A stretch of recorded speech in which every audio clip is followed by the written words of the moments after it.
We are live. Hey, how is it going? Lee Hayward here with another live video Q&A for the Total Fitness Bodybuilding YouTube channel for Friday, March the 12th. Hopefully you're having a good day, and I'm going to be hanging out here for the next little while, answering some questions and basically just shooting the breeze when it comes to discussing fitness, nutrition, and any specific challenges you may have when it comes to your workouts, your eating, any challenges when it comes to building muscle, losing fat, or anything like that.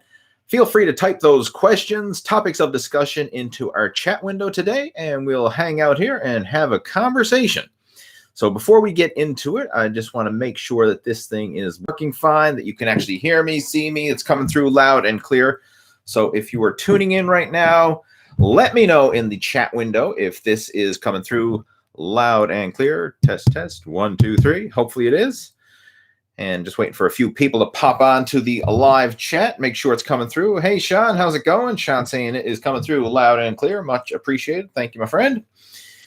Awesome. Good stuff. Good stuff indeed. We have David joining in from Savannah, Georgia. Yeah, let me know where you're tuning in from. It's always interesting to know, what neck of the woods people are tuning in from. So we have Moses joining in, audio as well. Says, I couldn't find your email or contact information regards to a question I sent you last Friday. If you need to email me, my personal email address is leeh@leehayward.com. I'll just type it into the chat window right now. If you do my fingers are my sausage fingers right now. If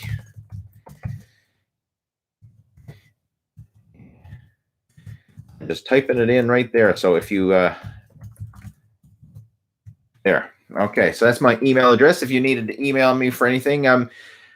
So it probably didn't come through. Maybe you misspelled it or something like that or whatever. Who knows? But if you need to reach out, that's my personal email address. And that goes to me personally. I actually answer that myself. It's not like a robot or an autoresponder or anything like that that comes to me. So I'll do the best I can to help you out. What else we got? Sean is there. Unicorn Blood joining in. Gotta love the usernames. Let's see. So if you're a regular to the video chat, let me know by typing in where you are and where you're from, and also let me know if this is your first time tuning into the chat. And if you are new, type the letter N to let me know that you're new. And if you're a regular, type the letter R. Let me know if you're a regular. And I do recognize some of the regulars, of course, but it's always nice to have new people joining into our live video chats that we do. And if this is your first time, I want to welcome you and just let you know how this works. And basically all it is, it's just a freestyle live Q&A.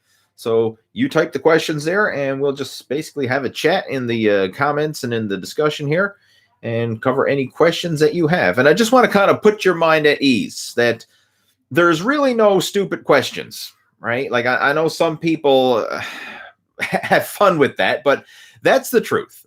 If you have a question regarding fitness and nutrition, and it is a legit question, something that's on your mind, feel free to answer or ask it here, and I'll do the best I can to answer it. And if I can't answer it, then I'll try and point you in the right direction to someone who can. And this is something that I really have a passion for, because I remember back in the early days this is back in the late 90s when I started online, and I joined a bodybuilding message board back in the day. And this was this is old school internet. We're talking before the days of Google, before the days of YouTube, before the days of bodybuilding.com and social media and all this stuff. We had these forums that people would regularly participate on. I guess that was your version of social media. And I remember there was this particular bodybuilding forum that I signed up for. And I was only a teenager at the time. I was 19 years old. And I went in there and I started asking some newbie questions, if you will, on the forum. And it was the first time I ever posted anything. And it's the very first post I made.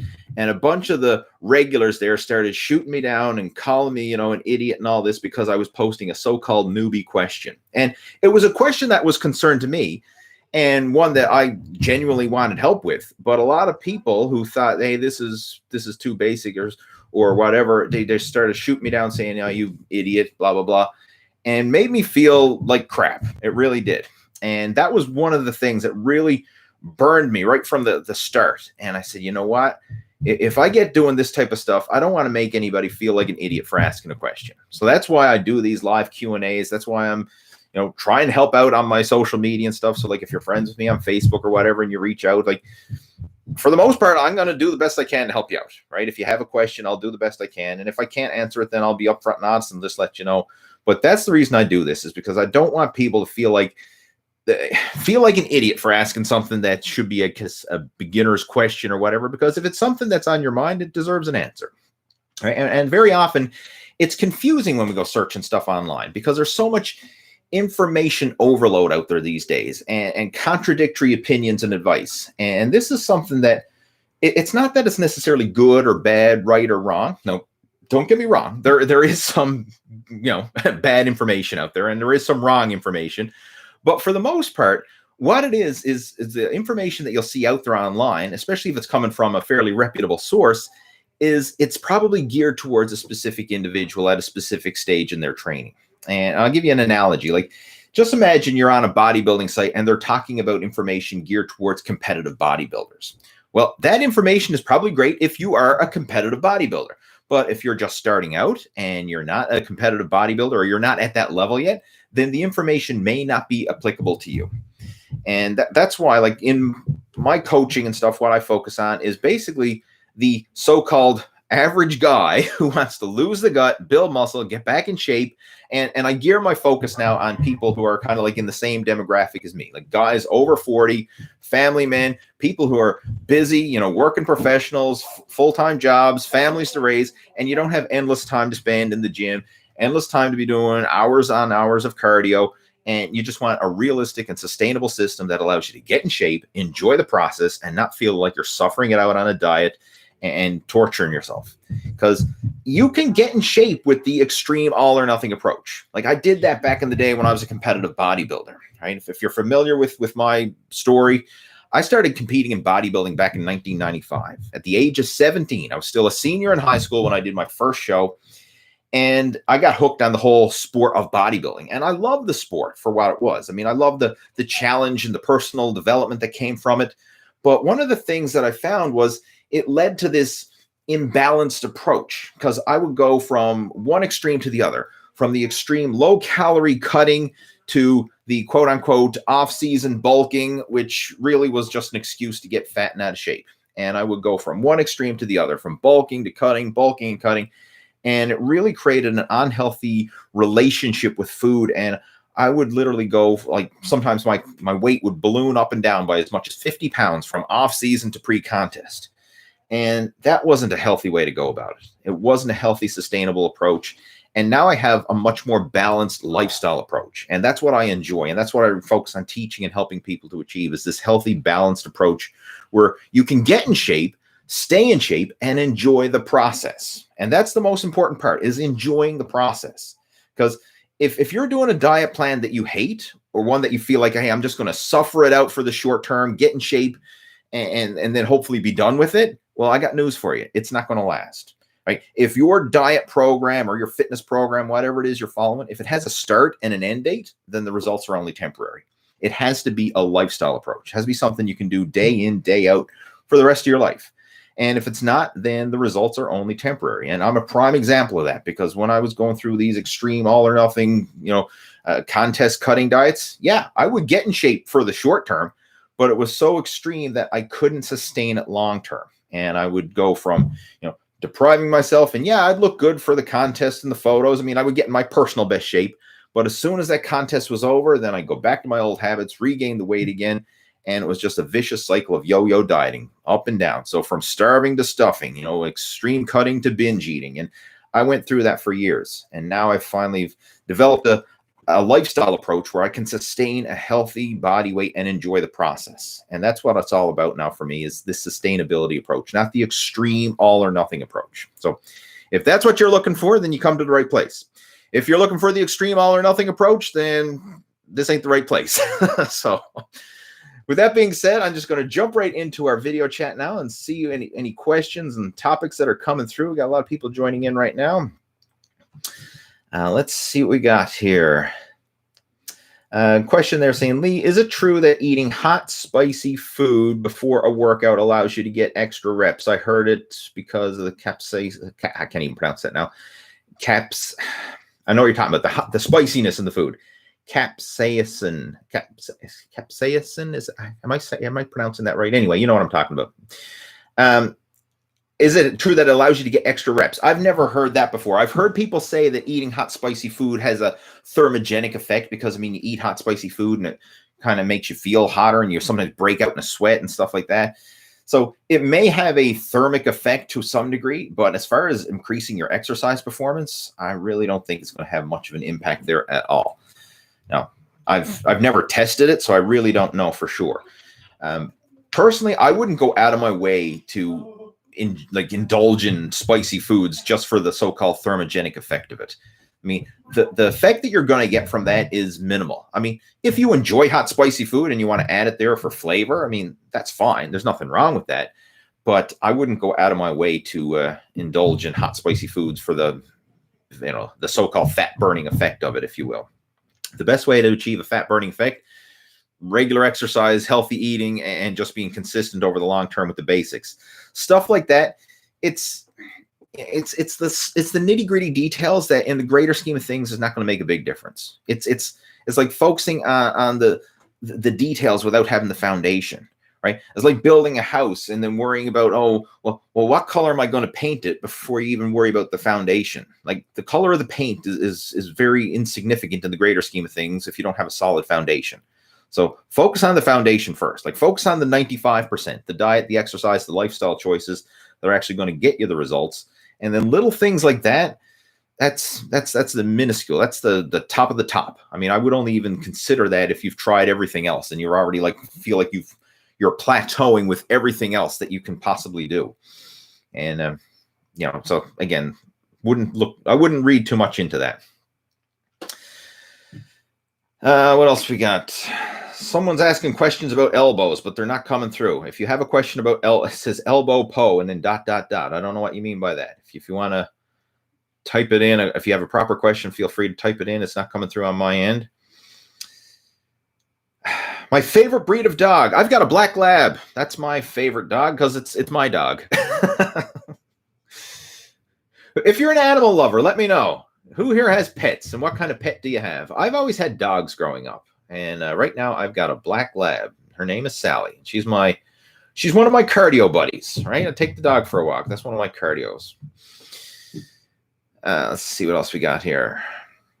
Dario's joining in. Hey, how's it going? He says, I've found research that indicates there's no benefit to going above 0.8 grams of protein per pound of body weight. Do you know of any research that supports consuming 1 gram a pound, or is it bro science? All right, great question. When it comes to protein intake, honestly, do you need a gram of protein per pound of body weight? No. Can you get by with less? Absolutely. Is there any harm in consuming more? No. You need to look at the bigger picture. Like the thing I like about protein is, one, it's very satiating. So if your goal is fat loss, having a high protein diet is good because it'll help to fill you up.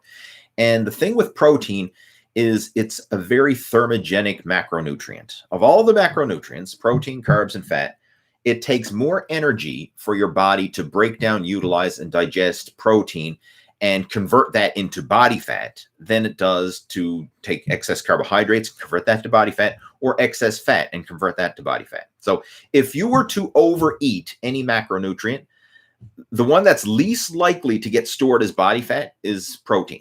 So if you are going to overeat, it'd be better to overeat protein than it is to overeat carbs or overeat fat. Now, do you need it from a muscle building point of view? As long as you're consuming all your nutrient needs and you're training consistently, everything else, yeah, I mean, you can certainly make progress with less than a gram of protein per pound of body weight. In fact, what I usually recommend, if you're looking for that benchmark, go with a gram of protein per pound of lean body weight. That would be a good benchmark to shoot for. I mean, because most of us are carrying a certain amount of body fat. Like even if you're lean, let's say you're 10% body fat. Well, I mean, that's 10% of your body weight that you technically don't need to factor in as far as the grams per pound. So like, for example, you take someone who's 200 pounds. If they were 10% body fat, then you've got 20 pounds of body fat on your frame. Focus on a gram of protein per pound of lean body weight. That would leave you with 180 grams for a 200-pound person. I mean, if you consume that on a consistent basis, you would have your protein needs covered. So yeah, I mean, that's totally fine. But if you want to eat more, like you're hungry and you want to satiate your appetite, then eating more protein can certainly help with that. And it also is filling. Like, that's the nice thing about protein, is it's very satiating. Like, if you eat chicken or meat or something like that, eating these protein foods, it fills you up. Whereas sometimes eating carbohydrates and fat, it doesn't have that same satiating effect as protein. And I'll give you a prime example of this. Like, when it comes to food, like if I gave you a box of donuts or a plate of chicken breasts, like, could you eat, say, like 6 donuts? Probably you could, right? If I really forced you, or I put a bet out there and say, hey, can you eat 6 donuts? Most of you probably could. Or even worse, how about a bag of potato chips? That's even worse, because I find, like, potato chips, like it's like eating air. You're eating them, and it doesn't feel like it's filling you up. Now, granted, you're still getting the calories, but it doesn't leave you feeling full and satiated. But if you're eating chicken breasts, like, you can only eat so much chicken before you get stuffed and you don't want to eat anymore. Like, you just can't sit down and binge endlessly on chicken breasts. Like, you might eat 1, 2, 3, and then I can't eat anymore.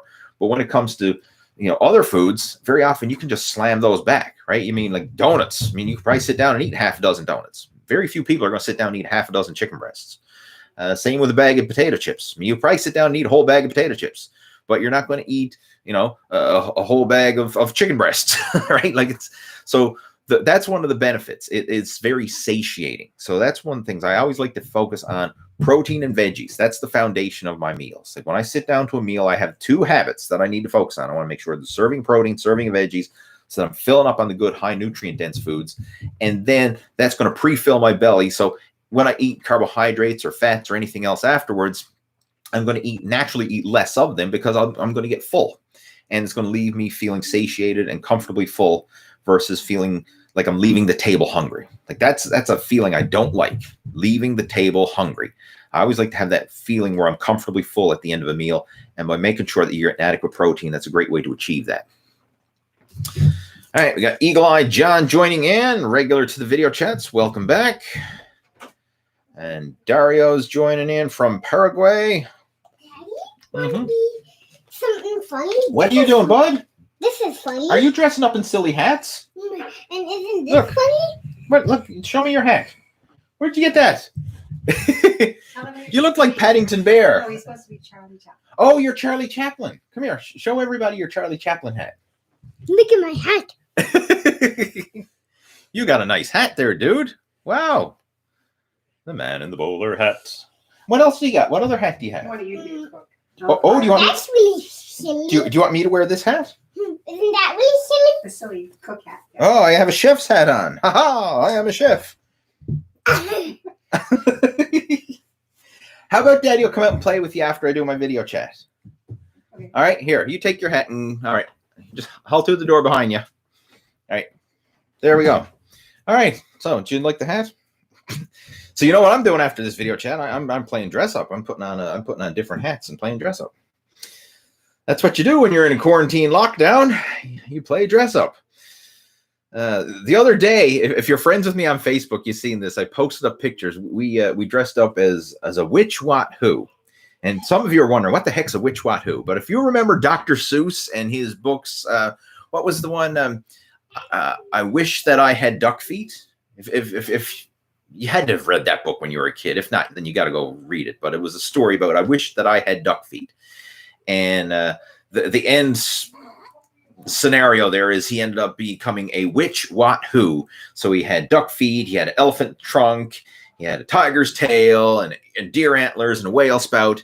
And we created all that, and we posted pictures up on the Facebook page of being a witch what who. All right. You had to just go check out my Facebook profile if you want to see it. But we post up pictures. So that's something we do on a regular basis, is we play dress up. And there. Bit of information for you that you probably weren't expecting. What else we got? We have Moses joining in from Annapolis, Maryland. Not familiar. Never been there before. Welcome. Glad to have you tuning in. We got a fitness trainer from the UK. It's not my first time here. I hope you recognize me on your older video Q&As. Yep, awesome. Regulars. We have a Midwest Pecker joining in. Says, you're the first channel on YouTube that I subscribed to a long time ago. Wow, awesome. The I Infinity is joining in from Panama. We have Steve joining in. He says, Lee, not been on and for ages. I've been ill for months, but getting back to training soon. Awesome. Glad to hear it. Not glad to hear that you were sick, but glad to hear that you're getting back. And you know that's something that you're always going to be in the process of to some degree. There's always going to be setbacks and the whole starting again. And this is something I talk to a lot with my personal coaching students. Like, you may have the best of intentions. You might be on a solid program with your fitness, your nutrition, whatever, and then something gets you off track. Whether you get sick, whether there's changes in your work or your family situation or whatever, and you get derailed. And like, don't look at that as something, oh my gosh, it's unexpected. Like, expect the challenges. Life is going to throw you curveballs all the time. So don't, think of it, oh, is it some big surprise? Like, expect it. It's going to happen. Like, the shit is going to hit the fan from time to time. And it's not a matter of if it hits, it's like when it hits. And then what determines your success or failure long term is not the fact that you had a setback. It's how fast can you get back on track after that setback. So again, welcome back, Steve, and looking forward to following along with your progress. We have Eric joining in. We have Joseph joining in, watching from the UK. Says he's been watching since 2009. First video he's seen was one of myself and Vince Del Monte working out at a hotel gym in Vegas. I do remember that. Those videos were some of the first videos that I had that actually went, I guess, quote unquote, viral. Some of those went and got over 1 million views. Some of those workout videos that we did back in the late 2000s. So awesome. Appreciate the support. Steve saying he's an animal lover, got a bearded dragon called Slash and a Chinese water dragon called Axel. A huge Guns N' Roses fan. I had a pet iguana when I was growing up. That was one thing, a green iguana. Her name was Whiplash. That's what I called her. And she lived for 15 years, Whiplash did. So that's when I was how old was I? I was about 7 or 8 years old. And then right into my early 20s, as unfortunately when she passed away. But yeah, she was a big regular in the family. My green iguana Whiplash. I mean, obviously that was before the days of internet and social media and stuff. But yeah, that was a big part of my childhood. Awesome. Let's see what else we got here.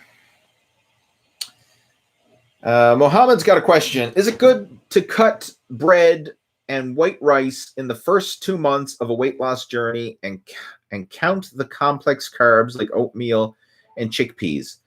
Note, I need to lose 100 pounds. All right, that's actually a good question. I want you to look at the big picture of this. When it comes to fat loss, what matters the most is a calorie deficit. And like I know you've watched the fitness media and stuff like that, and people say, oh, white bread and white rice and white anything is the devil. Like, don't have anything white. Honestly, when you look at a slice of white bread versus a slice of whole wheat bread, the calories are virtually the same. Same with rice. You take a cup of white rice, a cup of brown rice, the calories are virtually the same. Now, granted, in the whole wheat variation, you're going to get a bit more fiber and probably a bit more nutrients in there. But calories in, calories out, it's the same thing. So cutting out the bread or the rice, it's not the bread, it's not the rice, it's the calories. So you need to look at the bigger picture. You need to be in a calorie deficit. Now, if you can satiate your appetite with foods that are higher in volume and lower in calories, that's great. But if you really enjoy bread or you really enjoy rice, you can make that work within your program. Like, you don't need to cut out anything.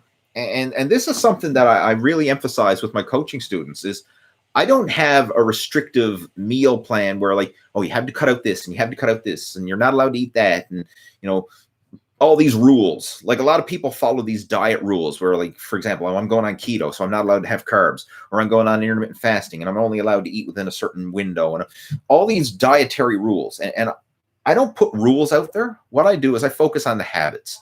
And as long as you're eating better and making better choices most of the time, you can still make progress. And that's what we want to focus on, is making progress, not these all or nothing extreme rules, especially if your goal is to lose 100 pounds. Because first off, to lose 100 pounds, that's going to take some time.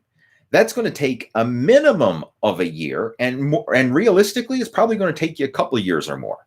So you need to be in this for the long haul. Like, you just can't starve yourself for a few months and expect to lose 100 pounds. I mean, technically you could, but are you going to be able to sustain it? And that's what you need to look at. Like, don't think of where you're going to be in like a month or 2 months or 3 months from now. Where are you going to be in a year, 2 years, 3 years, 5 years, 10 years? That's where you want to be. Like, you want to be 10 years from now and still have that 100 pounds off. Like, you want to lose it and sustain it. One of the biggest things I see a lot of people do is they'll drop a bunch of weight by going on some extreme, crazy cutting diet. But then you see them 6 months, a year, or 2 years later, they get the weight all gained back again, and usually a few pounds more. So, like, in the long term, what benefit was that to begin with? Like, you put yourself through all that suffering and deprivation to lose that weight only to gain it all back again. Like, what's the point? We want to think, like, where do you want to be long term, not where you're going to be short term. So having these restrictions, like, are you never going to eat a slice of bread for the rest of your life? Probably not. I mean, I eat bread. Right? I mean, same with rice. I mean, I enjoy white rice. I enjoy white rice better than brown rice. It's personal preference. I mean, I'll still eat brown rice from time to time. In fact, the one that I'm eating lately is wild rice. I actually like wild rice more because it's got a nutty, more satiating texture to it. So that's the one I've been buying lately. But in the past, I've used white rice. I've used brown rice as well. But, I just change it up. I don't have strict rules because when it comes to calories in, calories out, rice is rice. Bread is bread. It's the volume. It's not the type. So you can have that stuff, but just have it in the right ratios and the right proportions, and make sure that you are averaging a calorie deficit over the long term. That's what's going to determine your success or failure, not cutting out bread or cutting out rice or cutting out this or cutting out that. No, it's looking at the bigger picture and focusing on the habits and doing the right things most of the time. Again, it doesn't have to be perfect. It doesn't have to be extreme. It just has to be better than you were and making progress most of the time. Now, if you want some help with that, like, feel free to reach out to me. Again, I posted up my email there in the chat window, but this is something that, like, we can go deep into this topic. Like, this could be like an hour-long discussion easy on its own. But if you have any questions about, like, foods and diet and stuff like that, feel free to reach out to me. But bottom line, no, you do not need to cut out bread for 2 months of a fat loss diet. Think again, if your diet has a start and an end date, i.e. 2 months, the results are only temporary. You need to look at this as, what can you follow, sustain, and enjoy for the rest of your life? Not what can you suffer through for 2 months, right? It has to be a different mindset shift. It's almost like thinking, like, oh, I'm going to quit smoking for 2 months, and then I'm going to go back to smoking again. Like, what's the benefit of that? Ultimately, you're still going to be a smoker. Like, you have to find a way that where you can stop it and enjoy being a non-smoker for life.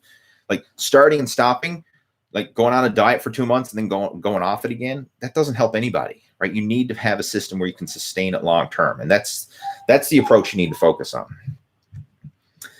All right, moving on. We got Jerry joining in from India. Said, I just did everything you told me in triceps and a back workout video for home.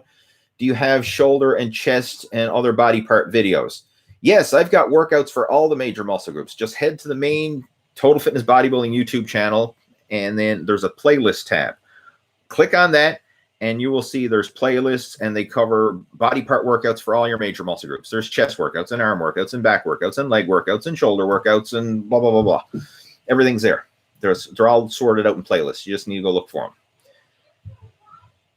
What else we got?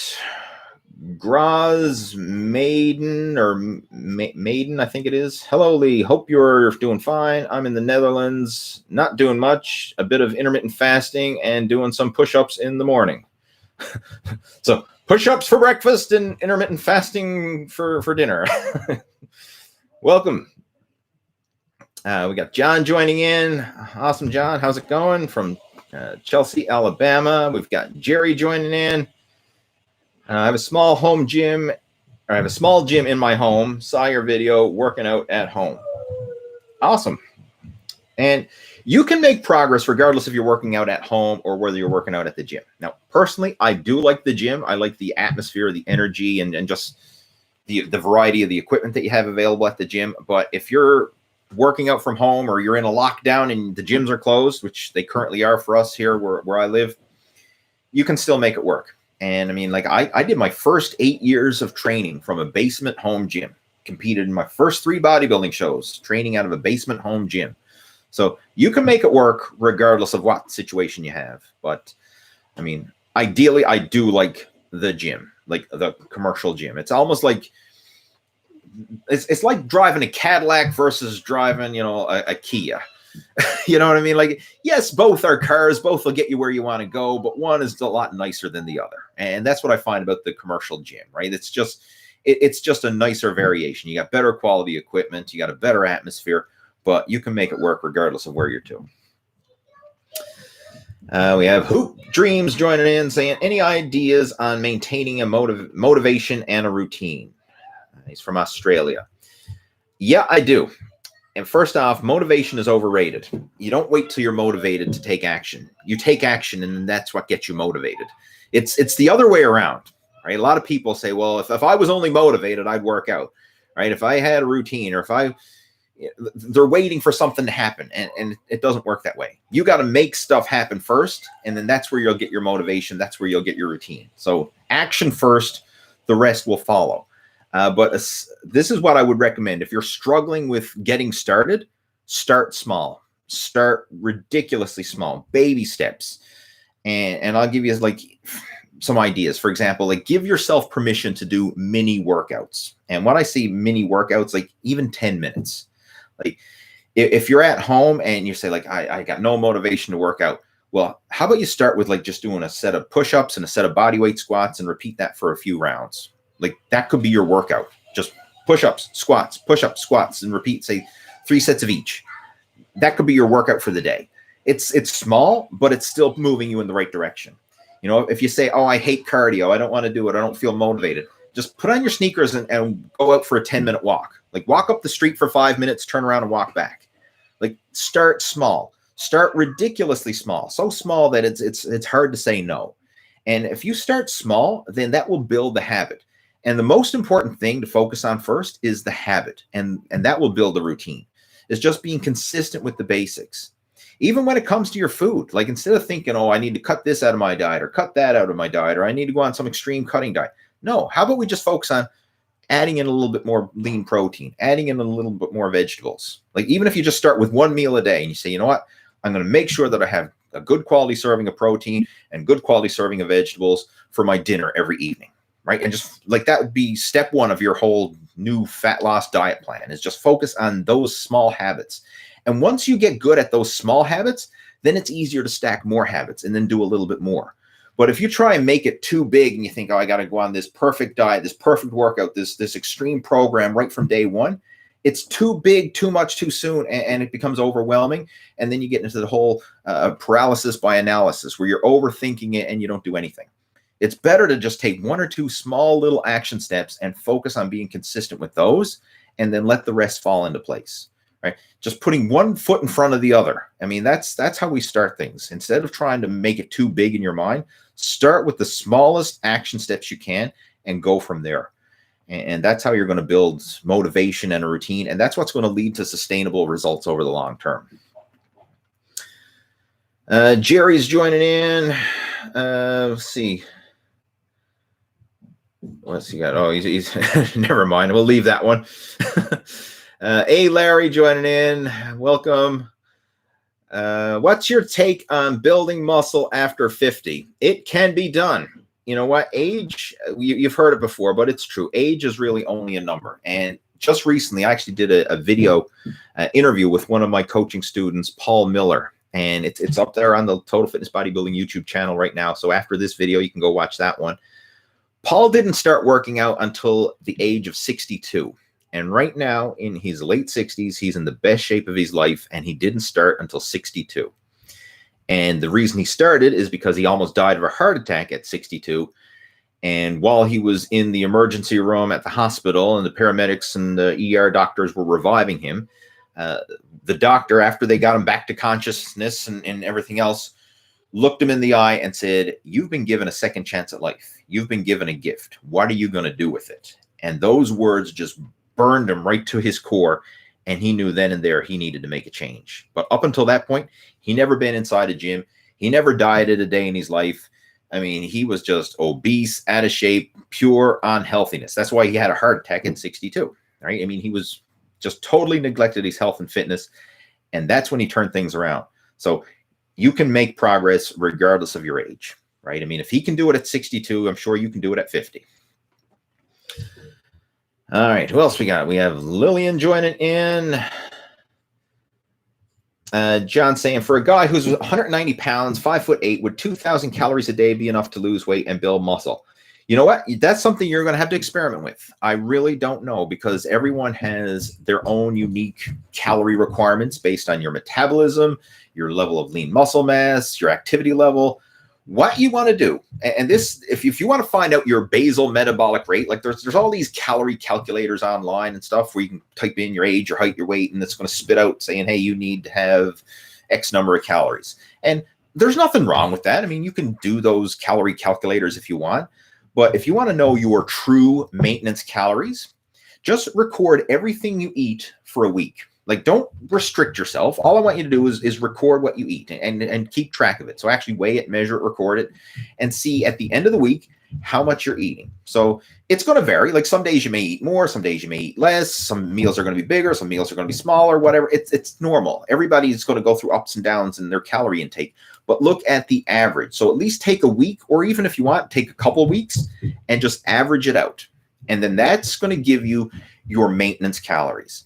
Because the body is very intelligent. The body will strive for maintenance. Like I mentioned, some days you're going to eat more, but other days you're going to eat less. But over time, it's going to average out. And most people, without even trying, are going to average a calorie maintenance. Now, you may be in a slight surplus if you've been gaining weight, but it's a very slight surplus. Like most people who are overweight, it's not like you woke up one morning and you're like, holy crap, I went to bed and now I woke up with 50 pounds. Where did this 50 pounds come from? No, it creeps up on you slowly, probably gaining a pound a month, right? And then like over the course of the year, you put on 5 to 10 pounds. And then over the course of the decade, you put on 50 to 100 pounds. Like that's how people become obese. It's very, very small and so small they hardly even notice it until all of a sudden they have some serious issues. Like the doctor saying, okay, now you're pre-diabetic, you got high cholesterol, you're a heart attack waiting to happen. Like, that's usually the wake-up call or whatever. It's something drastic. Like all of a sudden it's little bit, and then all of a sudden they hit that threshold where now it's dangerous. That's how people become overweight and out of shape.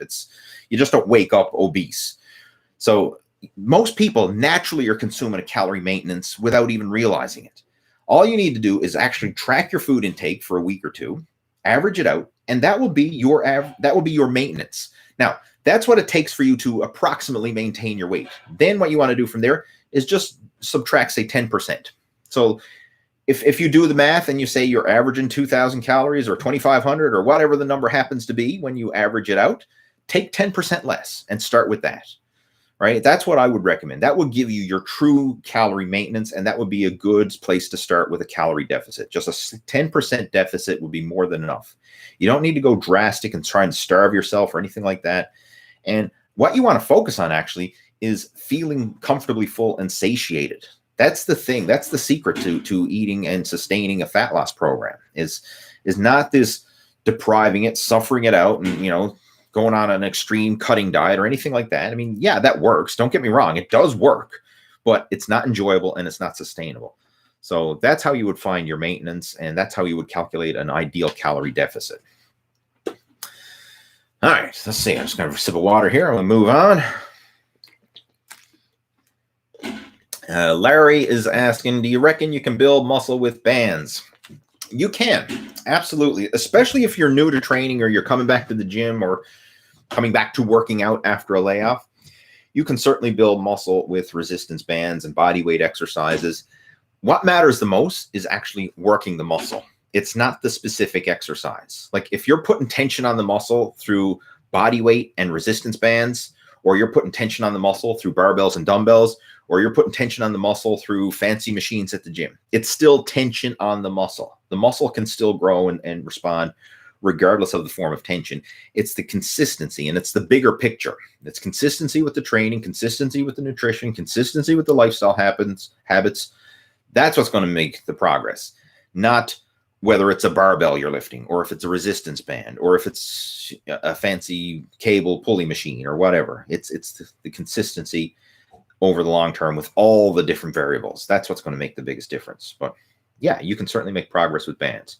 A lot of my coaching students right now are working out from home with very minimal equipment. You know, a lot of them, that's what I recommend. Like if you're looking for the one-stop shop home gym, start with a set of resistance bands. It's the most cost efficient, it's the most convenient, and takes up the least amount of space of anything. And you can duplicate so many exercises with resistance bands. So yeah, start with that. And in fact, if you're looking for a resistance band workout, I have one right up on the main Total Fitness Bodybuilding YouTube channel. It's right now it's the featured video. It's a home gym workout using resistance bands. So you can follow that. All right, what else we got there? I don't, Lillian is keep posting Uncle T. I don't know what you're asking Uncle T for. Anyway, if you have a question, feel free to post it. Otherwise, keep posting your Uncle T's. I don't know. We have Broad Ram saying, Lee, how often do you recommend working abs each week? I personally try to do a little bit of ab workout with each workout. Now, I work out 3 times a week, and I usually do a little bit of ab workout with each workout. And the thing you need to realize with abs is they're not a major muscle group. Like, you're not going to train them to the same degree that you would train your chest or your arms or your legs. Like, nobody's going to ask you, like, what's your 1 rep max sit up or something like that. Like, it's not a muscle that you're going to push for strength and power. The abs are basically just stabilizer muscles for your core. So as long as you're working them consistently, and you know, you can get the results. Right? And the big thing when it comes to abs, if you want to see visible abs, it's not working the abs more, it's losing the fat that's covering the abs. But as far as working them, there's different ways of going about it. Like, I mean, if you want to do an ab day, there's nothing wrong with that. You can certainly do it. But I personally like to do a little bit of ab workout with each training. So, I mean, like I might do a few sets with every workout. You know, it could be a few sets of sit-ups or leg raises or planks or some different ab variations, whatever. But I like to just, instead of having one big ab workout, I usually do a little bit with each workout. And I just find that that's the way that I prefer. Charlie Brown, gotta love that.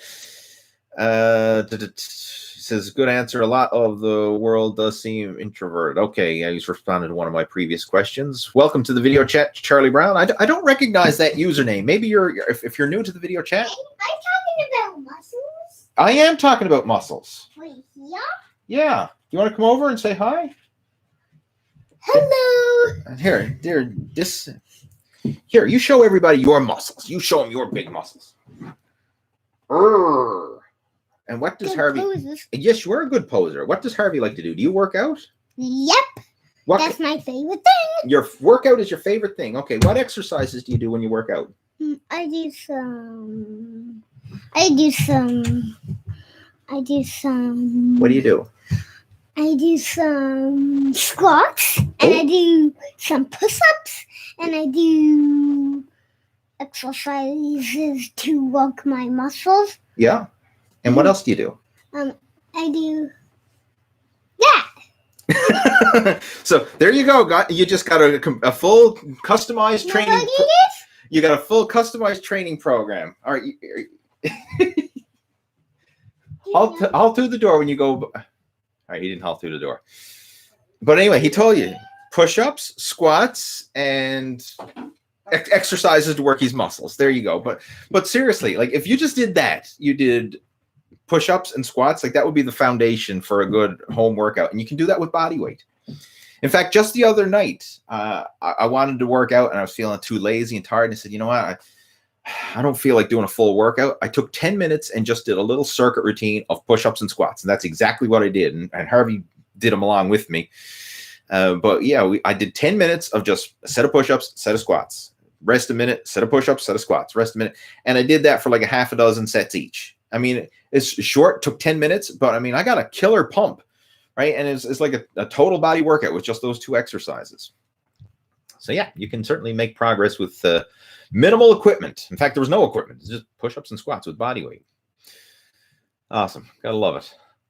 That's my goal here. I want to plant the seeds for Harvey. I mean, he's growing up hearing this stuff all the time. So my goal is that he's going to grow up and this stuff is just going to be ingrained second nature for him, like health, fitness, diet, exercise. Like it's just going to be who he is. All right. I want to lead by example. That's my goal. All right. We got Azim joining in saying, Lee, hope you're doing well. It's got a question, 10 by 10 by 10 routine or whatever. Is it worth doing or should I pass it? A 10 by 10 by 10. Do you mean the German volume training, 10 sets of 10 reps? I don't know what the extra 10 is. But there's pros and cons to all workout programs. I mean, I've done the German volume training, the 10 by 10, and it certainly works. Anything that you do consistently is going to work. That's a big secret. Right? Everyone's looking for what's the best workout? Tell me the best workout program. The best workout program is the one that you do, the one that you do consistently. That's the best workout program. But seriously, to answer your question, 10 by 10, if you've never done it before, try it. I mean, it's a great program, and it provides unique muscle stimulation because you're really focusing on that one exercise that you're doing 10 sets of 10 reps with. The only thing that I found was a bit of a drawback to it is after a few weeks, it gets a bit monotonous because, again, you're doing a lot of the same.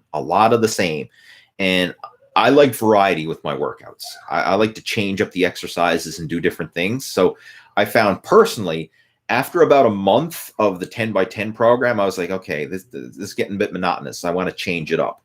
But within that first month of doing it, I did notice some good changes, some solid strength gains within those exercises that I was focusing on. So, I mean, hey, if you want to try it, go for it, right? I mean, like, that applies to pretty much any workout routine. As long as it's safe and you're not doing anything that's going to put you at risk of injury, I mean, try it. If you see a new program, like, a new training routine or set and rep pattern or whatever, I mean, give it a go. See how it works. See how you like it. I mean, I've done that lots over the years. And what you'll find is after you've gone through several different programs, you're going to pick certain things that you like from each of them. And you're going to be able to come up with your own individual routine that you enjoy and that works for you and your body type and your personality.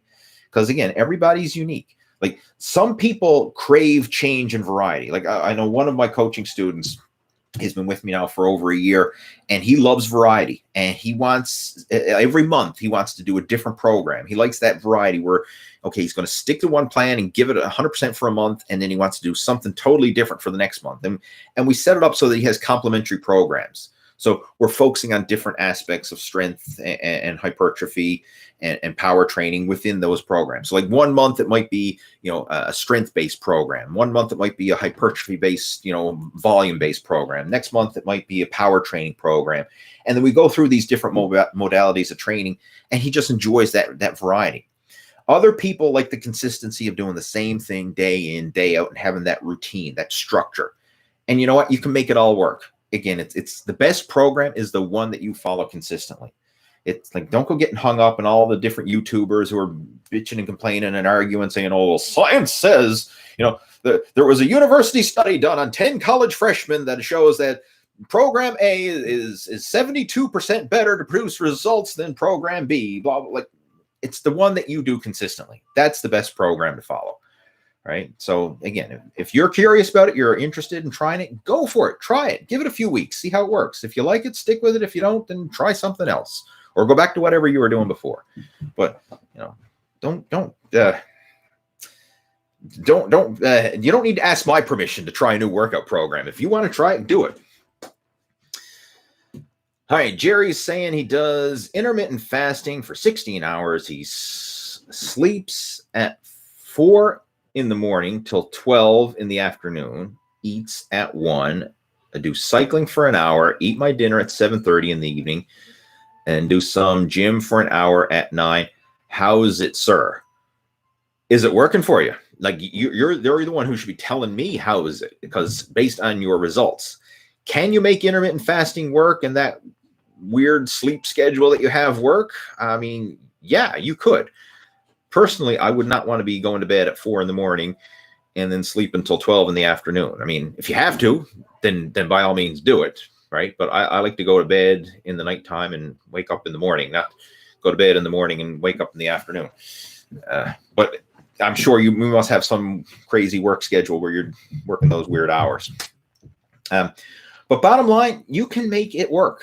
Like when I started my get back in shape, fit over 40 journey, a few years back, I followed intermittent fasting for a while, and it did work initially. I found that it was actually an easy way for me to control my appetite and control my calorie consumption was simply eating fewer meals. So instead of eating less per meal, I just ate less meals. And that was a way for me to create a calorie deficit. And it worked well. I got about 6 months of solid results before I hit a plateau.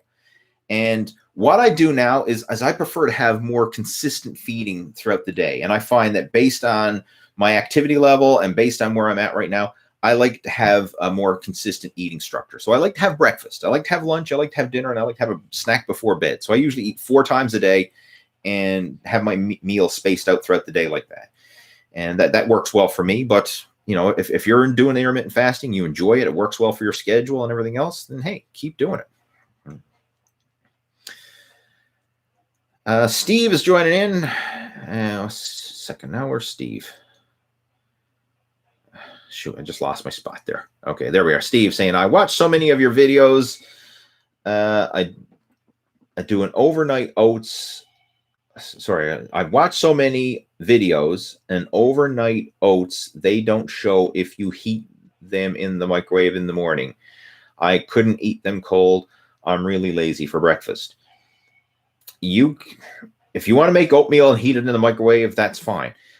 Personally, I make my oatmeal fresh every morning, and all I do is I just boil the kettle and add boiling water to oatmeal. I mean, I did a full day of eating video just recently, and I actually show how I make it. And I've got my own little oatmeal concoction, my high protein oatmeal that I usually have. And I just made a video sharing that. So if you want to see how I do it, you can go watch that video. It's a 2,500 calorie full day eating video that I posted just this week. So you can go check that out. But with the oats, if you want to have them cold, you want to heat them up, it's personal preference. I mean, it's the same. Like it doesn't change the quality of the oats, whether they're warm or cold or whatever.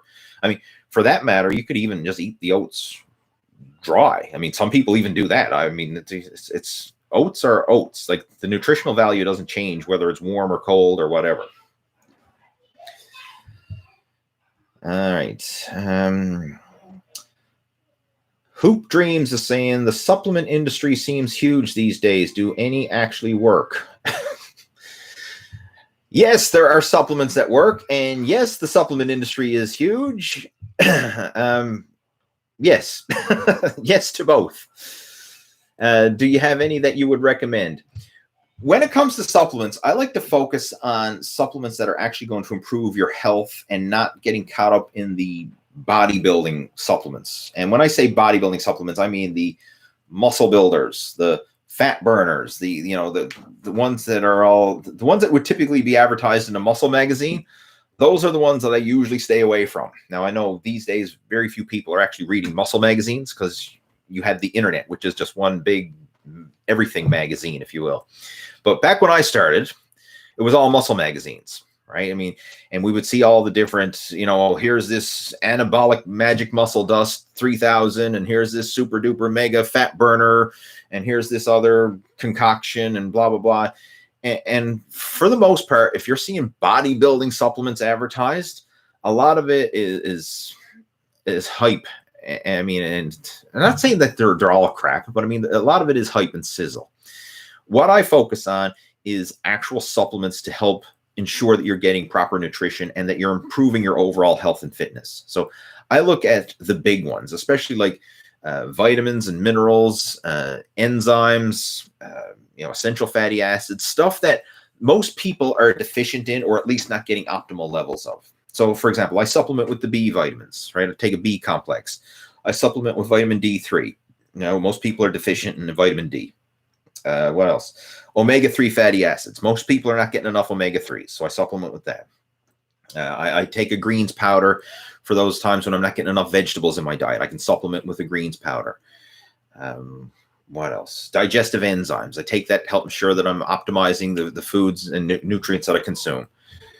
Magnesium and zinc. Those are common minerals that a lot of people are deficient in. I supplement with those. So I focus on filling in the gaps and just ensuring that I have optimal levels of vitamins and minerals and the good stuff that your body needs to function at full health. That's what I focus on. I don't get caught up in the fat burners and the muscle builders and the pre-workouts and all that kind of stuff. I focus on supplements that are actually going to improve your overall health and fitness. And that's what I would recommend. Start with the foundation. If the foundation is strong, then you can build on that. But this is a common mistake I see a lot of people looking for, is they're looking for the shortcut when they don't have a solid foundation, right? Like, tell me the magic muscle builder when they have nutritional deficiencies, or tell me that magic fat burner when they're not even, eating protein and veggies with each meal. Like, focus on the foundation first, lay that, and then we can build on that. You can't build on a poor foundation, right? Again, it's like you're building a house and you're wondering, okay, what's the best shingles to put on the roof, and what's the best, color to paint the walls when you don't have a solid foundation laid. Like, putting stuff on top of a poor foundation is not going to last. So you need to lay the foundation first. So the foundation of solid nutrition, proper food choices, and then when it comes to the supplements, filling in the gaps and making sure that you're covering all your basic nutritional needs. The vitamins and the minerals and the essential fatty acids and the enzymes and stuff like that your body needs. That's the stuff you focus on, not the magic muscle builder 3000 super duper powder dust that you see advertised on bodybuilding.com for whatever, for a 2-for-1 sale. All right, what else we got there? Jerry's saying, I'm thinking about to do a gym before I finish my intermittent fast. So when I eat some protein in lunch, can directly go into muscle building. I eat 1,200 calories, burn 800 to 1,000 calories before going to bed. All right, let me read that again. I'm thinking about to do gym before I finish my intermittent fast. So when I eat some protein in lunch, can directly go into muscle building. I got news for you. The food you eat, it's all going to be utilized by the body, whether you eat it before you work out, whether you eat it after you work out. Like, your body's, it's the average. That's what's the most important thing. So with intermittent fasting, like when I was fasting, and following that, I would typically do my workouts in a fasted state and then eat afterwards, just because that's what I actually enjoyed. I found that worked well for me. And if you're only doing short workouts, like an hour or less, that's fine. Like, you have enough glycogen and energy stored in your system to sustain an hour-long workout. If you're doing longer than that, where you're doing prolonged workouts or long duration cardio and stuff like that, that's when you need some food in your system, right? So, but if your workouts are an hour or less, you can work out fasted, no problem. You got enough energy, glycogen, blood sugar, all that in your system to sustain you for a good hour-long training session. If you're doing more than that, then you want to focus on getting a pre-workout meal in there, just so that you're not bonking halfway through the workout. But yeah, try it both ways. See what works best for you. I mean, some people find that they don't feel well if they're training fasted. Other people love it. It's really a personal preference. And I've done it both ways. And bottom line, you can make it work. Again, that's a nitty-gritty detail, right? That's a small detail in the bigger piece of the picture and the bigger piece of the puzzle. I actually addressed this in one of my, I'm not sure if it was last video chat or whatever, but just imagine we were turning the tables here, and instead of like asking questions about how to build muscle, how to burn fat, how to get in shape, imagine I was talking to an obese person and I say, how do I get fat? Like, I want to know the best way to get fat. Tell me what you're doing to get fat. And I go to someone who's like 400 pounds and I say, are you eating McDonald's or are you eating Burger King? Now, when you go to McDonald's, are you starting with the burger first, or are you having the fries first? And what should I put on the fries? Again, I want to get as fat as possible. So tell me, what's the best ratio? Now, should I be drinking Coca-Cola or should I be drinking milkshakes? Should I be eating, or maybe you're not even going to Burger King or McDonald's. Maybe you're going to the ice cream shop, or maybe you're going to the pizza place or the all-you-can-eat buffet. Like, tell me the specific program that you followed to get as fat as possible. And they're going to be like, I got no program. I just eat. Like, it doesn't matter. Like, if you overeat and under exercise, you're going to get fat, regardless of the order you eat, regardless if you eat in the early part of the day or the late part of the day, regardless if you start with the burger or you start with the French fries, regardless if you're drinking Coca-Cola or milkshakes, like, you're going to get fat, right? It's a calorie surplus. It's what's causing people to get fat. Same thing when it comes to losing it. Like everyone's asking, should I do this first? Should I do that first? And all these nitty gritty details. And you're so caught up in the weeds that you're not seeing the bigger picture. It's like the whole analogy, you can't see the forest for the trees. You're looking at the little nitty gritty details that really don't mean jack shit. It's the bigger picture. Are you in a calorie deficit? And are you in a calorie deficit over the long term? Not over the course of a few hours or a few days or a few weeks. Like, are you in a calorie deficit over the course of a year? Because if you average 2021 in a calorie deficit, you are going to be lighter at the end of the year than you were at the beginning. If you average 2021 in a calorie surplus, you're going to be heavier than you were at the beginning. It's the average over the long term. That's what matters the most. And everyone's caught up in the weeds of, should I intermittent fast? Should I do my workout in a fasted state? Or should I have this before my workout? Or should I do that before? Again, it's like asking the fat person, hey, should I eat McDonald's or should I eat Burger King? What's going to get me fatter? It doesn't matter, right? It doesn't matter. And this is something like, again, it's bigger picture thinking, all right? And it's kind of hard to elaborate on that because a lot of people are so caught up in these little things. And this analysis or paralysis by analysis is what holds a lot of people back. It's the bigger picture, right? And focusing on the basics and not getting caught up in these little insignificant details. And that honestly is an insignificant detail of, should you work out fasted or not fasted or whatever. You can do it both, right? You can do it both. All right, what else we got? Larry saying thanks, very helpful, thumbs up, appreciate it. And by the way, if you're enjoying this video chat, right? If you're enjoying the content, enjoying the chat, give it a thumbs up. I do appreciate it, right? Thumbs up always helps. Eagle Eye John, can I use a calculator work your maintenance? Let me read that again. Let me have a drink of water and then read that again. Hi, Lee. Can use a calculator work your maintenance calories? You multiply your weight in pounds by 15 for maintenance or multiply under 15 for a deficit.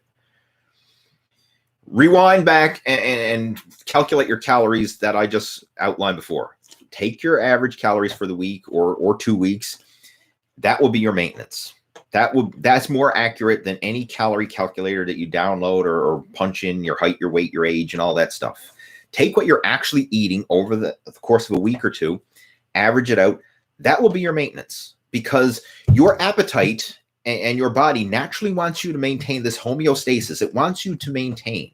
And even for people who are gaining, it's a slow gain. So you're still very close to maintenance. Like you take an obese person they're still very close to maintenance calories. It's just they're ever so slightly, tipping the scale in a calorie surplus that they're slowly gaining. And we just want to do the opposite if your goal is fat loss. But again, take your average for the 2 weeks, a minimum of a week, ideally 2 weeks, and then that will be your calorie maintenance. And then you can adjust your calories up or down by that. Just do a 10% deficit. That's what I would recommend. Let's see what else we got. Charlie Brown, your answer on just do it and results being reinforcing so true. Awesome. Glad someone's resonating with the message. What else we got there? We have Jala joining in. Hi, Coach. Hi, how are you? Broken Ari. Okay, you retracted your message. Can't read that one. Can you build muscle by veggie protein? All right, so this is from Jala. If I'm mispronouncing your name, I apologize, but I remember this was a few years back. We were on vacation down in Mexico, and the guy who was working at the restaurant, I kept calling him George, and it was Jorge, right? But he didn't mind. He just made fun of me and stuff like that. But so if I'm mispronouncing your name, right, it's not intentional. It's just maybe I never heard your name before, but I don't know anybody named Jala or Yala or however you pronounce your name. But I'll answer your question. Can you build muscle with vegetable protein? Yes, you can build muscle with vegetable protein. I'm not a big fan of being a vegetarian or a vegan or anything like that. I like well balanced, and I'm speaking from experience. Like I've tried going vegan. I tried all that for a while, and it didn't work for me. I'll be totally honest. I mean, I just didn't feel that I made as good a progress on a vegetarian / vegan diet as I did eating a mixed diet. But can you make it work? Some people do. Some people make it work. I mean, you just Google search like vegan bodybuilding or vegan athletes or whatever. Some people make it work. It's the bigger picture, like I was talking about all along. I mean, it's the bigger picture of the habits, the lifestyle, the training, the nutrition, like all the bigger things. It's not the nitty gritty detail. Like, okay, am I getting my protein from a piece of meat, or am I getting my protein from plant-based sources? Like, as long as you're getting enough, you can still make it work, right? But from a practical point of view, I tried going vegan for 6 months back in when was it? It was 2014. It was. Yeah, I remember my wife and I. This was after we watched a bunch of pro-vegan documentaries on Netflix. Forks Over Knives, and I can't remember all of them, but there was a whole series that just they launched a whole flood of these vegan documentaries, and of course they're talking about, oh, vegan is the greatest thing. Everyone's go vegan, yay. And I said, oh, hey, I'll give it a try. Maybe there's some truth to this. Let's give it a try. So we went vegan, and I stuck to it for 6 months. And, I enjoyed it. I mean, I learned a lot about nutrition, and I learned you can actually make some very tasty foods with plant-based recipes. I mean, and if you get creative and search up different plant-based recipes, some of the meals are absolutely delicious. I mean, I did not feel deprived on a vegan diet. But as far as my health and fitness and performance in the gym, I found that suffered a bit. I found like I was working out, but I wouldn't get a pump. It was the strangest feeling. Like I would be working out, I'd be pushing myself, rep out to failure, and I still felt just like flat. Like I couldn't get a pump when I was on the vegan diet. And then but even though I was eating a ton of carbs, most people who eat plant-based food, they're eating a lot of carbohydrates. So I was eating a lot of carbs, and I still felt flat. And then gradually I said, well, maybe I'll go from vegan to vegetarian. And I started adding in some dairy and eggs. Felt a little bit better. And then I said, well, maybe I'll go pescatarian. So then I started adding dairy and eggs and fish. Felt a little bit better. And then I said, well, screw it. I'm just going to go back to eating, well-balanced diet. So primarily, meat and vegetables. And that's what I eat. When I sit down to a meal, I always say, got to have meat and veggies. So protein and veggies. And once I went back to that, I started to feel strength went up, energy went up, started to get a pump again in the gym, and I just felt so much better. So personally, I feel that the health benefits of a so-called vegan, vegetarian, plant-based diet is not from the lack of meat, but from the abundance of vegetables. And I think if you just increase your intake of vegetables, which most people do not do, like how many people do you know personally are eating 10 servings of vegetables a day? Not many. Not many. I'm probably I'm the only person that I know personally, in my circle of friends and family and stuff like that, who eats 10 servings of vegetables a day. I mean, that's my non-negotiable habit. I eat vegetables with every single meal. And if I can't eat solid food vegetables, then I'm supplementing with a greens powder to ensure that I'm getting those vegetables. So whether it's food or supplemental vegetables, I'm getting vegetables every single meal. Breakfast, lunch, dinner, snacks, veggies with every meal. That's my non-negotiable habit. Veggies and protein with every meal. So if you're doing that, you're going to cover the fundamentals that you need for adequate nutrition, for building muscle, burning fat, and just feeling healthy. All right, let's move on. What else we got there? Sherry as says, difference between muscle stimulus, mechanical tension, metabolic stress, and muscle damage. What? What's the difference between muscle stimulus, mechanical tension, metabolic stress, and muscle damage? Can you give me some context on what you're asking? Like, I'm a bit confused. Totally honest. I no. Elaborate on your question, and I'll see if I can answer it. And in the meantime, I'm going to move on. Broken Airy saying, okay, question. What is a good technique for weak teens that are looking to get a good workout? Keep in mind, I only have weights. All right. What's a good technique for weak teens that are looking to get a good workout? And keep in mind, I only have weights. Workout. Like, what do you mean? Like, start now. I mean, it doesn't have to be anything elaborate. if you want, here, I'll give you the complete technique. I mean, it's everything laid out step by step. Open up my playlist tab on the main Total Fitness Bodybuilding YouTube channel, and there's a playlist there covering dumbbell workouts for all your major muscle groups. So there's a dumbbell chest workout, dumbbell back workout, dumbbell arm workout, dumbbell leg workout, dumbbell shoulder workout, like everything, dumbbell exercises for all your major muscle groups. You say you have weights. I'm assuming those weights include dumbbells. Follow that. That would be a great start. That would be a great start. And as far as being a weak teen, everybody's weak when they start. That's the whole idea of strength training, is we want to build ourselves up stronger. So start off with what you are capable and comfortable with lifting, and err on the side of being conservative. This brings up another question. Like some people ask, oh, well, what's the best weight to start with? Start off with a lightweight, and light is relative to you and your strength levels, but start off with something that's easy. Just go through the motions initially, right? You don't need to train to failure. You don't need to kill yourself. You don't need to go, balls to the wall intensity or no pain, no gain, none of that BS. Just literally go through the motions, learn how to do the exercise, get comfortable with the idea of working out. And then each time you work out, try to do a little bit better than you did the previous time. That's it. Maybe do an extra rep per set. If you can, increase the weight a little bit. I mean, it's just little baby steps. So just start off as small and basic and simple as it can be, and then focus on getting a little bit better each day. That's it. Don't need to make it any more complicated than that. And again, if you want a complete program to follow, go to the playlist tab, and right in there, there's a dumbbell workout. There's dumbbell workouts for all your major muscle groups. All right, what else? How are we doing? Holy shit, I went for an hour and 11 minutes. Time flies. Once I get flapping the gab here, time flies. So I'm just going to answer a couple more questions and then clue it up. I usually try to limit this to an hour, and I've already gone over. I over-deliver. Okay. Oh, actually, I answered that one. Skanderbeg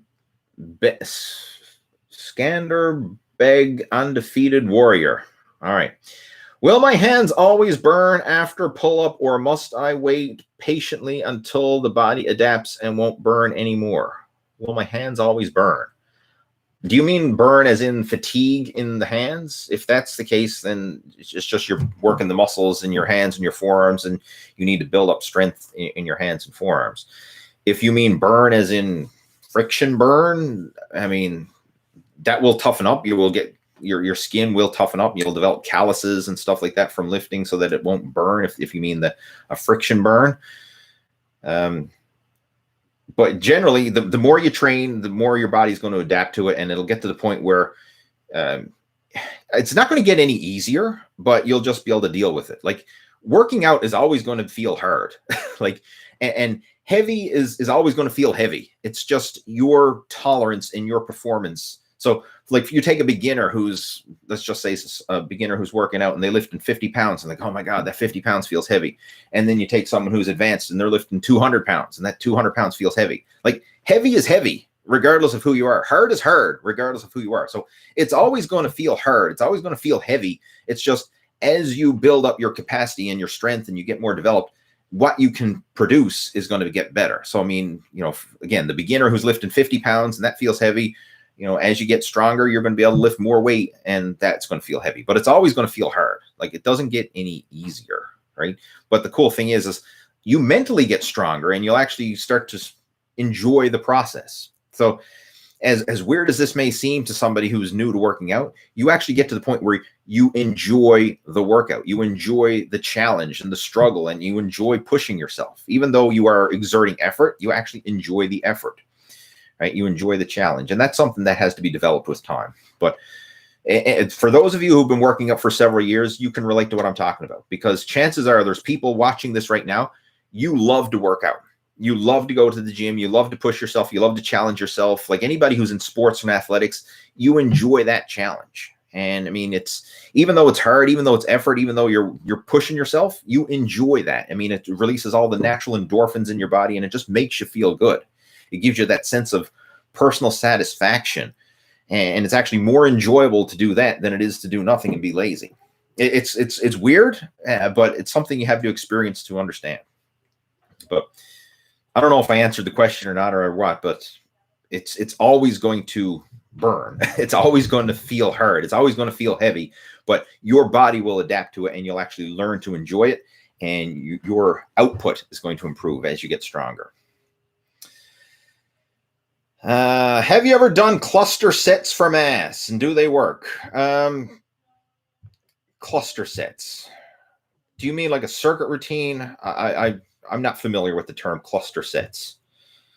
So maybe I've done it. I've done a lot of things over the last 30 years. Maybe I've done a cluster. I don't know. But if you do it consistently, it's going to work. And you do it in a progressive overload fashion, it's going to work. That's kind of what I'm getting at here. Okay, what else we got?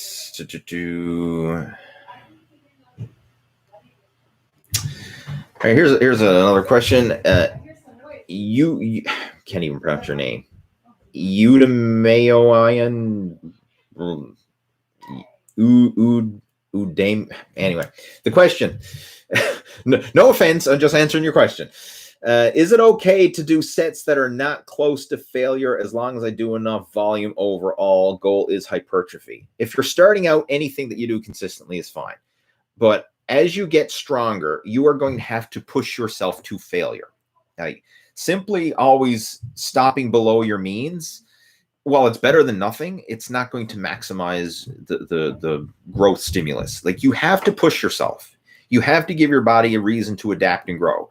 And like, for example, if I'm curling this water bottle, I can curl that water bottle all day long and nothing's going to change. My biceps not going to get bigger from curling this water bottle. Even if I did it, 100 reps a day, nothing's going to happen.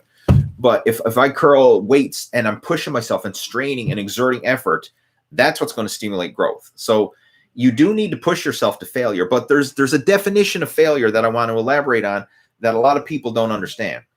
Some people think failure is the point where you physically cannot move anymore. Like you just like you're like in the bench press. They think failure is the point where you're stapled to the bench and you're like yelling for help, right? Like, no, that's beyond failure. Failure is the point where you can't complete another repetition with good form by yourself. That's the point of failure. When your form starts to break down, you've hit failure. So in the case of a bicep curl, I mean, if you get to the point where you can't do another strict curl, that's failure. But you might be able to continue on if you do a bit of heaving and swinging and momentum. Same with the bench press. Like, you get to the point where you can't do another strict form rep, but then if you arch your back and lift your ass off the bench and, heave and jerk and squeeze, you might be able to grind out a couple more reps. But that's beyond failure. True failure is the point where your form breaks down. You can't complete another repetition with proper form. That's failure. So it's safe to train to true failure once you get to the point where your form breaks down. When you're at that stage, that's it. Stop the set. You've stimulated the muscle. You've trained to failure. That's enough to stimulate growth. But you need to push yourself. And, you just can't do these endless easy sets and not do any tension or anything like that and expect to grow. It's like me, again, curling the water bottle, right? That's not going to build nothing. I need to have some effort and resistance and push myself. What else we got? Jerry's saying, can I go to bed hungry, but when I wake, I can go to bed hungry, but when I wake up, I need food. If I change my schedule, I can't do intermittent fasting. I lost 20 pounds in 2.5 months. I started intermittent fasting 2 weeks ago. I lost 1.1 kilograms of weight until today. I'm not sure if that's a statement or a question or a what, but if you're losing 20 pounds in 2.5 months, that's good progress. Keep doing what you're doing. That's solid progress, right? And the idea of going to bed hungry or whatever, it's not when you eat, it's how much you eat. That's the most important thing. Like, a lot of people say, oh, don't eat before, or don't eat before going to bed, or don't eat after 6 p.m., or don't eat this, or don't eat. Your body doesn't have a clock inside that says, oh, calories that are eaten in the morning are going to be muscle calories, and calories that are eaten in the evening are going to be fat calories. Like, it's calories in, calories out. It's like filling up your car. It doesn't matter if you go to the gas station in the morning or you go to the gas station in the evening, it's still gas, right? It doesn't matter. The car is going to burn whether you fill it up in the morning or you fill it up in the evening.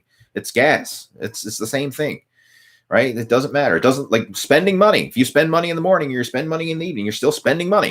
It doesn't matter, right? It's the long-term average. That's what matters. So when it comes to food, a lot of people have these hang-ups like, oh, I can't eat before bed, or I can't eat after 8 p.m., or I can't do this, or I can't do that, or it's the average over the long term. So if you find that you don't want to go to bed hungry, then it's okay to eat before bed. Personally, I love to eat before bed, and I find that I sleep better when I have a snack before bed.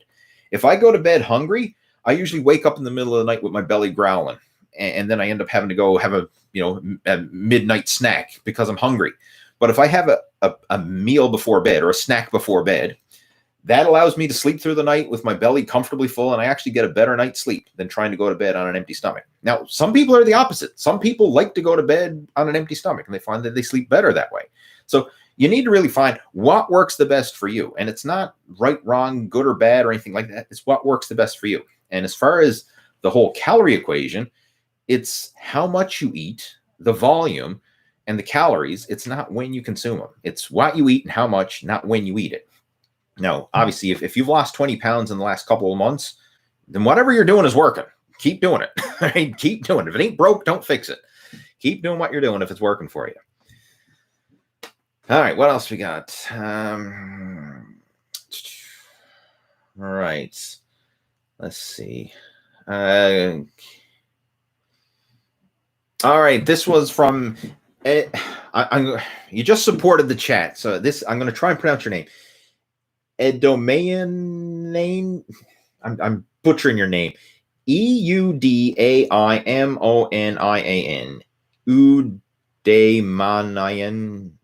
Udayamanian. Mr. E. I'm going to call you Mr. E.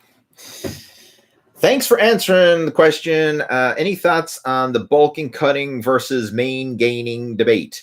Yes, absolutely. I have strong opinions on the whole bulking, cutting, and well, the idea of main gaining. I like that term, right? Main gaining. And first off, bulking and cutting for most people, it's a waste of time and it's overrated. Like I see this a lot, like people saying, hey, I'm skinny fat. Should I bulk or should I cut? Like, no, you should just eat right and exercise. Like, don't do either. Don't force yourself to gain. Don't force yourself to lose. Just focus on building muscle and losing fat simultaneously through proper nutrition and proper exercise and proper lifestyle habits. So I guess that would be the main gaining, if you will. But this is something that I've learned the hard way. And I went through years from 1995 till 2011 when I was competing in bodybuilding, right? 16 years of bulking and cutting. And if I could go back in time and change one thing about my past and what I did as a an up and coming bodybuilder and stuff like that, I would have give up with the whole bulking, cutting BS, and I would have stayed lean year round. And instead of trying to force myself to gain weight. And I did that, especially when I was a teenager and I was impatient because I had this vision in my mind when I was younger. I wanted to be a 250-pound bodybuilder. And like I was reading the magazines and that, and I used to look at all the bodybuilders and I said, you know what, I want to be a 250-pound bodybuilder. And that was my goal. That was my vision. So, I mean, I would shoveling down the food to try and bulk up to 250 pounds. The heaviest I got was just over 240. I don't know, like somewhere like 241 or 242, somewhere like that. And that was not a healthy weight by no means. That was like sloppy fat and me slamming back everything and anything, like everything from healthy food to unhealthy food to ice cream to burgers to fries to you name it. I was just eating as much and as often as I physically could to try and get my weight up to 250 pounds. That was my goal. I wanted to be the 250-pound bodybuilder. And I was doing whatever I could to bulk up. And in the process of doing that, I got sloppy fat. And it was... First of all, I didn't feel good. It didn't feel healthy at that weight. Yes, my strength went up in terms of like, okay, 1 rep max bench and 1 rep max squat and deadlift and stuff like that. I mean, the numbers like that went up, but I certainly wasn't healthy. My cardiovascular fitness was down the toilet. Like I get winded climbing a flight of stairs. I mean, it wasn't a sustainable or an enjoyable process. And in doing so, I mean, I ended up gaining a lot of weight, had an over 40-inch waistline, and I stretched the skin around my midsection from doing it. So if I could go back in time, I would have cut the BS with the whole bulking, cutting nonsense, and just focus on building a lean, healthy physique from the get-go. It's like, don't focus on the weight. Focus on the quality. Like, focus on the habits. As long as you're eating enough to fuel your workouts, you're eating enough protein, you're eating enough vegetables, you're nourishing your body on the cellular level, and you're getting enough calories to fuel your workouts, that's all you need. You don't need to try and force feed yourself and gain weight, right? And if I could go back in time, that's one thing I would have changed. I would have cut that out and just try and stay lean and focus on the quality over the quantity. Because all those years of bulking, cutting, when I look back at it, like, I'm no better off at the end, like going through this big, massive bulk and then the big, massive cut and then a big, massive bulk, big, massive cut. Like, at the end, I'm still the same. Like, it's just all that stress on the body and all that weight gain and weight loss. And the end result really didn't change that much. I would have been better just having a slow, steady gain, the main gain program, if you will, versus the bulk and cut approach. So that's what I encourage, like, my coaching students and stuff now. We don't bulk, we don't cut, we focus on lean, sustainable, a healthy lifestyle approach, eating enough to fuel your workouts, eating enough to nourish your body on the cellular level, and just let your body grow. Just focus on the habits and the lifestyle and let your body grow. Instead of trying to force it to grow, let it grow. And it's a different approach, but it's one that's sustainable and so much more enjoyable. And it takes the stress out of this. Because, I mean, when you're trying to force yourself to do something, force yourself to lose weight, force yourself to gain weight, like, forcing anything doesn't feel natural. It's not enjoyable. But if you let it happen just because you're following a proper system and enjoying the process, man, it takes the stress out of it, right? It's like, you know, you're trying to grow a garden. Like, let's say we're planting a garden. Can you force those plants to grow? Like, okay, I can try and pump them up with artificial chemicals and fertilizers and whatever and try and force it to grow. Or I can just take care of it and let it grow. Right? It's a different mindset. And that's what I do. Just take care of your body and let it grow. And if you stick with it over the long term, it will grow. I mean, you'll get the results. You'll build muscle. You'll burn fat. You'll improve your health and fitness. You don't need to try and force the process. Right? Just let it happen with proper nutrition, proper lifestyle, proper training, and let it happen. Right? Consistency over the long term versus this forcing it and trying to, you know, and that's one of the biggest drawbacks I see in the fitness industry. Like, people going on these extreme programs, you know, I'm going on a 30-day shred or a 6-week cut or vice versa, going on some, you know, mass gaining program or something where they're going to try and force the process along. I'm going to force myself to grow. I'm going to force this or force that.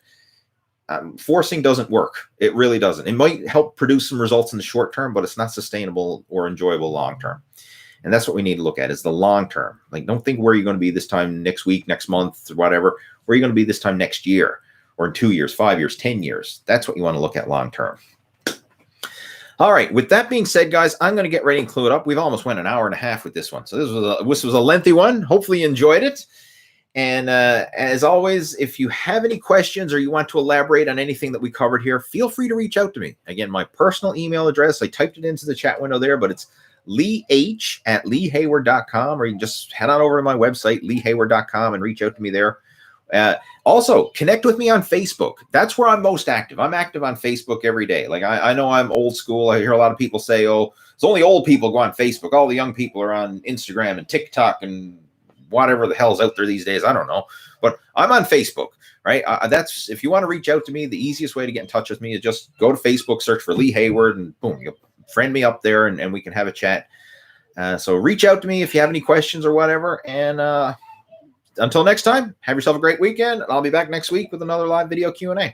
All right, take care. Over and out. Boom.